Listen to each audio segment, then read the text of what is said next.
অমল দে? আপনার বাবার নামও কি অমল দে? আমার নামও অমল দে। কি আশ্চর্য!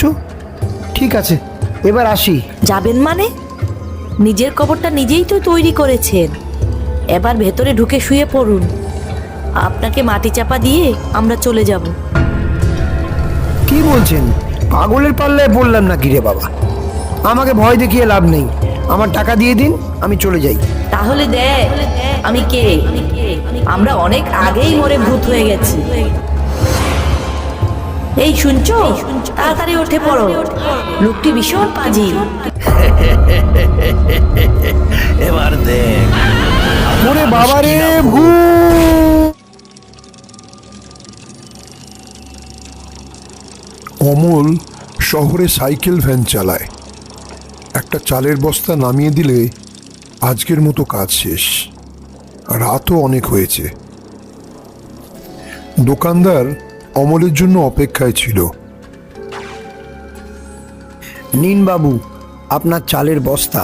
এবার হিসেব করে টাকাটা দিয়ে দিন। এমনিতেই অনেক রাত হয়ে গেছে। আর হ্যাঁ, কালকের মালের অর্ডার এক্ষুনি দিয়ে দিন, কারণ আমি দুদিন শহরে আসতে পারবো না। সে না হয় তোমাকে দিয়ে দিলাম অমলদা, কিন্তু এত টাকা নিয়ে এই রাতে ফিরবে কি করে? পথে যদি কোনো বিপদ হয় তখন? তার চাইতে টাকাটা তুমি কাল নিয়ে যেও। তা বলেছেন বই কি, রাতও কম হয়নি। আগামীকাল সকালে এসে টাকাটা নিয়ে যাব। ঠিক আছে বাবু, এবার আসি।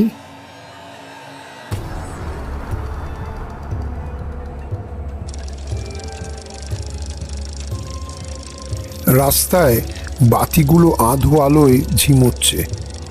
মানুষজন প্রায় নেই বললেই চলে। ফাঁকা রাস্তা ধরে অমল নিজের ভ্যান চালিয়ে এগিয়ে যাচ্ছিল। শুধু চাকার কড়কড় শব্দ আর মাঝে মাঝে দূরের কোনো কুকুরের ডাক। হঠাৎই কি যেন দেখে থমকে দাঁড়ালো। রাস্তার ধারে একটি মেয়ে মুখ ঢেকে কান্না করছে। নিচে একটি সাদা কাপড়ে মোড়া সম্ভবত লাশ পড়ে আছে। কি হয়েছে দিদি ভাই, কাঁদছেন কেন? আমার বাবা হাসপাতালে মারা গেছেন। এবার বাড়ি নিয়ে যেতে হবে, কিন্তু এই রাতে কোনো গাড়ি পাচ্ছি না। এত রাতে গাড়ি তো পাবেন না, আবার হাসপাতালে চলে যান। ভোরবেলা অনেক গাড়ি পেয়ে যাবেন। তা দিদি ভাই, যাবেন কোথায়? আপনি যদি একটু সাহায্য করেন, আমি বেশি টাকা দিতেও রাজি আছি। বুঝতেই পারছেন আমি বড় অসহায়। তাই তো দেখতে পাচ্ছি, রাতও অনেক হয়েছে। এই সময় মৃতদেহ নিয়ে বেরোনো উচিত হয়নি। আমাদের বাড়ি বেশি দূরে নয়, এই রাস্তার পাশেই নামিয়ে দিলে হবে।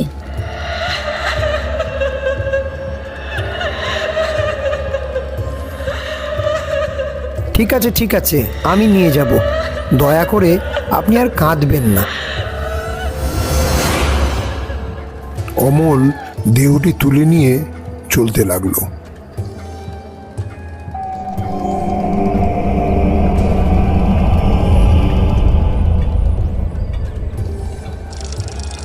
রাস্তাটা আরো নিঃসঙ্গ, আরো অন্ধকার।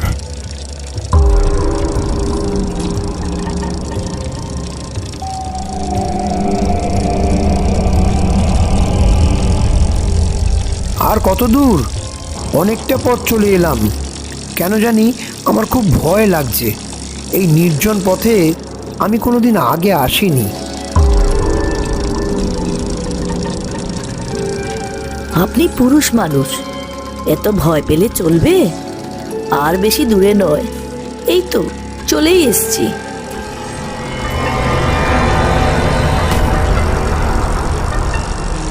এই তো বলে বলে তো অনেকটা পথ চলে এসেছেন। বাড়িগুলোকে একবার দেখুন, কেমন যেন ভয়ঙ্কর লাগছে। কে জানে, পরে আবার নয় বিপদে পড়ে যাই। হে ঈশ্বর, তুমি রক্ষা করো।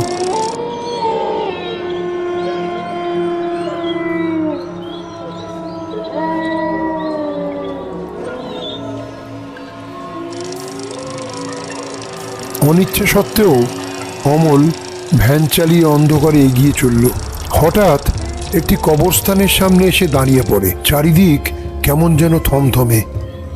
অমলের গায়ে কাঁটা দিয়ে ওঠে। ভ্যানটা নিয়ে ভেতরে চলে আসুন।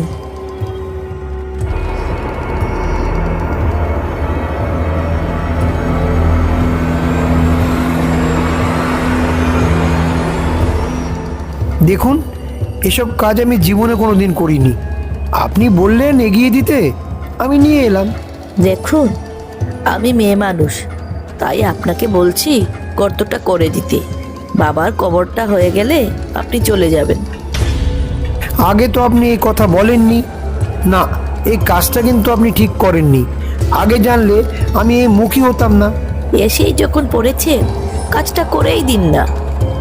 আমাকে এভাবে এখানে ফেলে চলে যাবেন? আচ্ছা মানুষ তো আপনি। সব কিছু আমি করে দিচ্ছি, তবে মনে রাখবেন আপনি কিন্তু কাজটা ঠিক করলেন না। কাজটা ঠিক করিনি, পরে বলবো। অনেক দেরি হয়ে গেছে, তাড়াতাড়ি কাজটা করে দিন না। অমল নিরুপায় হয়ে কাজটা করতে লাগলো।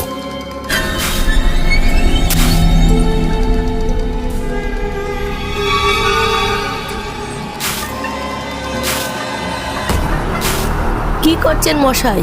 কাজটা তাড়াতাড়ি করুন। আরে বাবা, কাজটা করতে দিন। আরে করছেনটা কি? মাটিগুলো বাইরে ফেলুন, তা না হলে সারা রাতেও কাজ শেষ হবে না।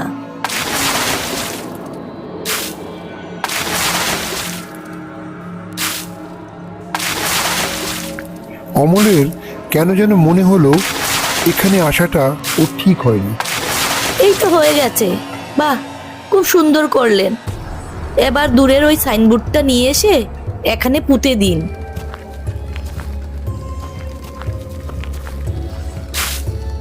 এবার আমাকে ছেড়ে দিন, বাড়িতে আমার অনেক কাজ আছে।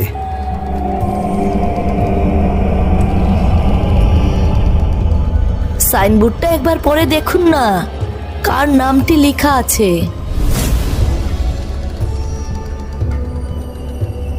অমল দে?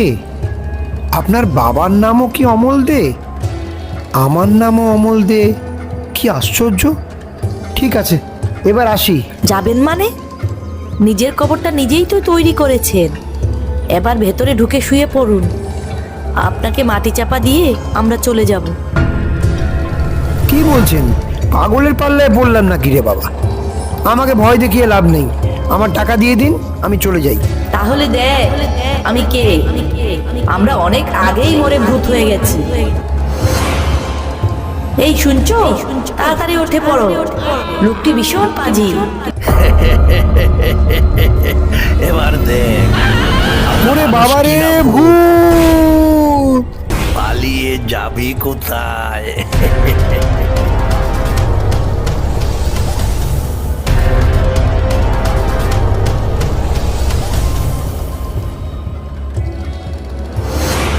যাবি কোথায়? আয় কাছে আয়। এ আমি কি দেখছি? এই ঈশ্বর, আমাকে বাঁচাও!